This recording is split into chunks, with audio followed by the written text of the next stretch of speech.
मतलब दीप जलाएंगे। तो दीप दान आप करेंगे अपने कलश के समक्ष आकर के।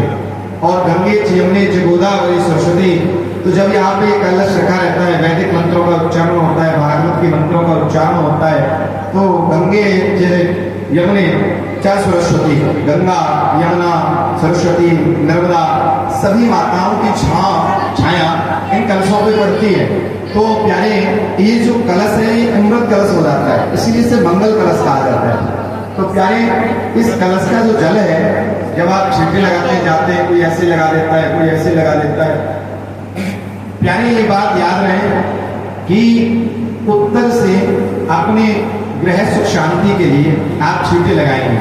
उत्तर दिशा से अपने ग्रह सुख शांति के लिए आप छींटे लगाएंगे। और प्यारे पश्चिम से अगर आप अपना कोई व्यवसाय करते हैं, पश्चिम से अगर आप कोई व्यवसाय करते हैं, आपका खुद का कार्य है, तो पश्चिम से छींटे लगाएंगे। और प्यारे पूर्व से अगर कोई लेक्चरर है या कोई सामाजिक कार्य है या नेता है, तो वो पूर्व से छींटे लगाएंगे।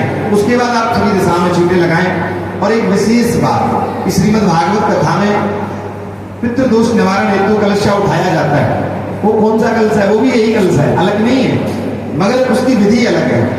जैसे आप जब यहाँ से हवन होगा, विराम होगा, तो अपना कलशा जब आप घर के लिए लेके जाएंगे, तो जिनके घर में पितृदोष लगा हुआ है, तो वो विशेष ध्यान देंगे कि ये जल ले जा करके दक्षिण दिशा में संपूर्ण तेन जल अर्घ, कि संपूर्ण जल का अर्घ आपको देना है अपने पितरों के नाम से।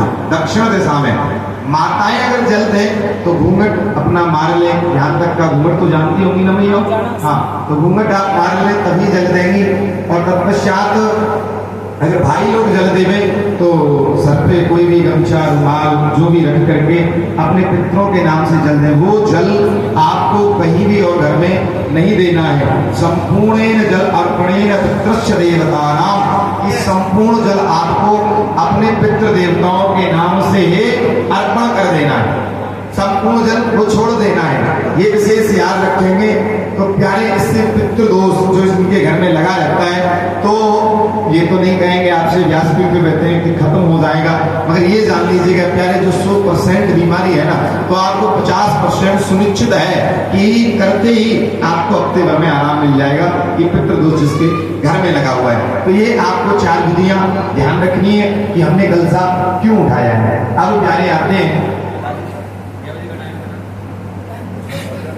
देखिए प्यारे